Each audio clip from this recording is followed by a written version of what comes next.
Bonjour. En ces jours de rentrée, je vous propose aujourd'hui, à l'appui des textes officiels bien sûr, de découvrir les enjeux de la classe de première en français avec l'échéance des EAF, épreuves de français écrite et orale, qui vous attendent en fin d'année scolaire. Il s'agit ici de revoir l'organisation générale de votre travail et de vos apprentissages dans cette matière afin de bien aborder votre travail annuel en classe, de cerner les attentes des épreuves et d'appréhender avec méthode l'échelonnement et le contenu de votre travail personnel. Car la réussite dépendra de vous en tout premier lieu, et de la façon dont vous saurez vous saisir de l'accompagnement précieux de votre professeur de lettres. Je vous donnerai les conseils que je juge utiles, voire essentiels, pour bien vous préparer à cette année intense. Qu'attend-on de vous en classe de première?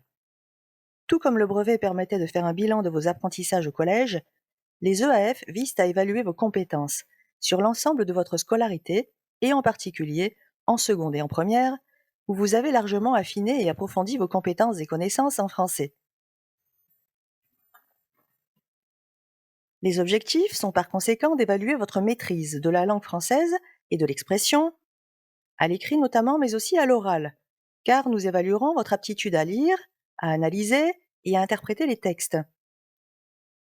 Sera évaluée aussi votre aptitude à mobiliser votre culture littéraire, construite certes dans le cadre de vos cours, mais aussi grâce à votre culture et vos lectures personnelles, pour traiter d'une question littéraire portant sur l'un des objets d'étude du programme.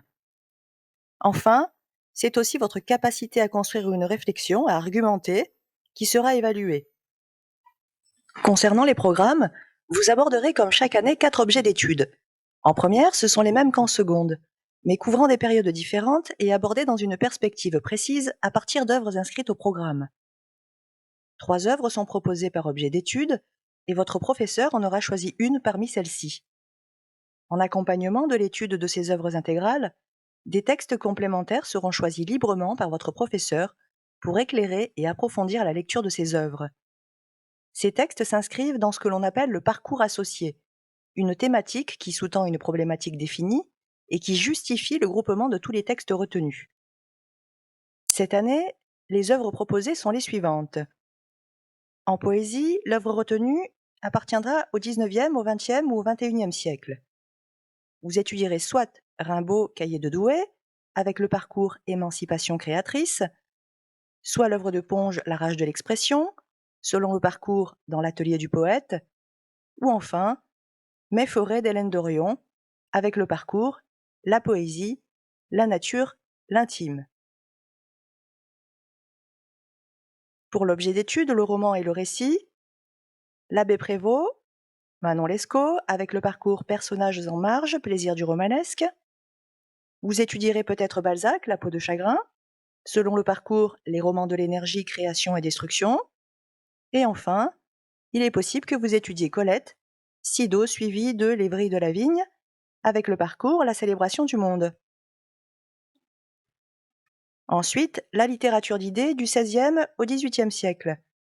Votre professeur aura le choix entre Rabelais Gargantua, parcours Rire et savoir, ou alors La Bruyère, les caractères, livres 5 à 10, selon le parcours La comédie sociale, ou enfin La Déclaration des droits de la femme et de la citoyenne, du préambule au postambule, d'Olympe de Gouges, avec le parcours Écrire et combattre pour l'égalité. Enfin, pour le dernier genre littéraire, le théâtre, sur la période du XVIIe au XXIe siècle. Vous étudierez peut-être Le Menteur de Pierre Corneille, selon le parcours Mensonge et comédie. On ne badine pas avec l'amour d'Alfred de Musset, avec le parcours Les jeux du cœur et de la parole. Enfin, Pour un oui ou pour un non, de Nathalie Sarraute, parcours, théâtre et dispute. Passons aux épreuves. Vous aurez donc à la fin de l'année une épreuve écrite et une épreuve orale.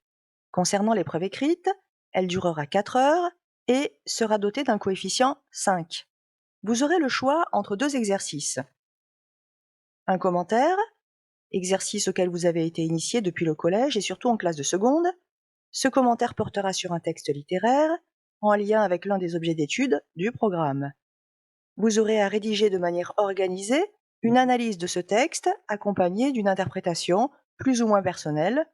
Le deuxième exercice proposé, et auquel je vous conseille de vous préparer tout aussi bien que pour le commentaire, pour avoir le choix le jour de l'épreuve, la dissertation, qui consiste à conduire une réflexion personnelle organisé bien sûr, sur une question littéraire sur l'une des œuvres étudiées au programme. Sur le sujet apparaîtront 3 sujets de dissertation puisque 3 œuvres sont possibles par objet d'étude. Vous ne serez concerné évidemment que par un seul de ces 3 sujets. Dans cet exercice, auquel vous avez été plus ou moins préparé déjà en classe de seconde, vous aurez à développer une argumentation étayée par une connaissance approfondie de l'œuvre et des textes étudiés dans le parcours associé. Vous aurez dans cette composition également à montrer l'étendue de vos lectures et de votre culture personnelle. Concernant l'épreuve orale, elle est d'une durée de 20 minutes, avec un temps de préparation de 30 minutes, juste avant le passage. Le coefficient est également de 5. L'épreuve orale se déroule en continu mais est décomposée en 2 parties. D'abord, un temps d'exposé de 12 minutes qui se décompose lui-même en une analyse linéaire de 10 minutes et d'une question de grammaire de 2 minutes. Cette partie est notée sur 10 points plus 2 points. Ensuite, la seconde partie s'appelle l'entretien et dure 8 minutes et notée sur 8 points. Il s'agit dans cette seconde partie de présenter, lors d'un exposé de 2 minutes 30, l'œuvre que vous aurez préférée au cours de l'année et il faudra justifier votre choix devant l'examinateur, qui vous posera ensuite des questions pour approfondir vos connaissances et surtout votre appréciation de l'œuvre en perspective avec vos expériences de lecteur, mais aussi au sujet de l'actualité ou d'autres connaissances de manière transversale en art, en histoire, par exemple. Je reviendrai sur ces étapes-là dans d'autres vidéos en cours d'année.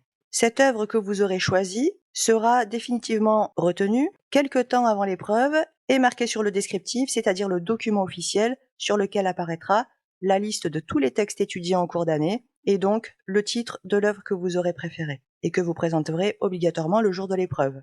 Pour récapituler, l'épreuve orale se déroule ainsi. Concernant les 10 minutes de lecture linéaire, vous aurez approximativement 2 minutes pour faire votre introduction et lire le texte à voix haute. Il faudra donc s'entraîner. Et ensuite, il vous restera 8 minutes pour dérouler votre explication linéaire. Ensuite, vous enchaînerez avec la question de grammaire, qui vous sera donnée le jour même par l'examinateur et prise dans le texte. Vous pourrez y consacrer jusqu'à 2 minutes. Ensuite, vous pourrez passer à l'exposé sur l'œuvre choisie, pendant 2 minutes ou 2 minutes 30.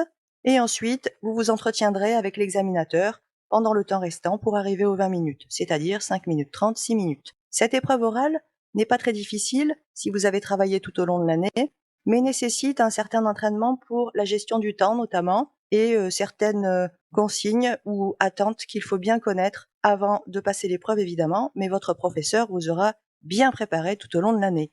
Voilà pour une première présentation des épreuves que vous verrez en détail tout au long de l'année. Je vous mets également dans la description le lien qui vous reconduira sur les instructions officielles, autrement plus complètes que la synthèse que je vous ai présentée. Comme je vous parlais de la question de grammaire, je vous présente ici, à l'appui des instructions officielles toujours, les programmes de seconde et de première. En classe de seconde, vous avez probablement vu tout ou partie du programme présenté ici, les accords dans le groupe nominal et entre le sujet et le verbe, l'étude du verbe, valeur temporelle, aspectuelle et modale, concordance des temps, les relations au sein de la phrase complexe, la syntaxe des propositions subordonnées relatives. En classe de première, le programme est plus léger.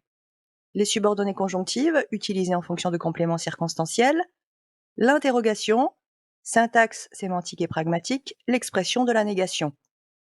Vous trouverez sur la chaîne, d'ores et déjà, une présentation de l'interrogation et de la négation pour réviser en vue de cette question de grammaire à l'oral des EAF. Enfin, la question du lexique est commune aux classes de seconde et de première.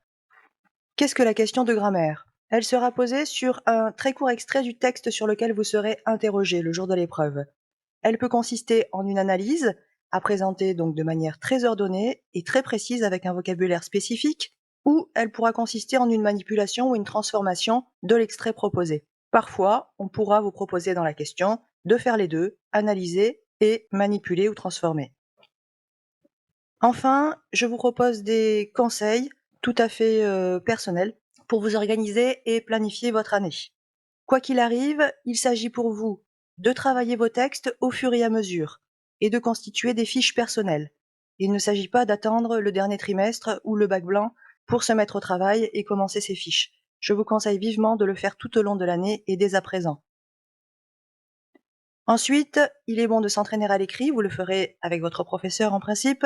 Je vous conseille de traiter, au moins partiellement, en plan détaillé, 2 sujets de commentaires et 2 sujets de dissertation par objet d'étude, ce qui fait, grosso modo, 8 sujets dans l'année. Vous les ferez, au moins en partie, avec votre professeur. N'hésitez pas à compléter en travaillant sur des sujets déjà sortis les années précédentes.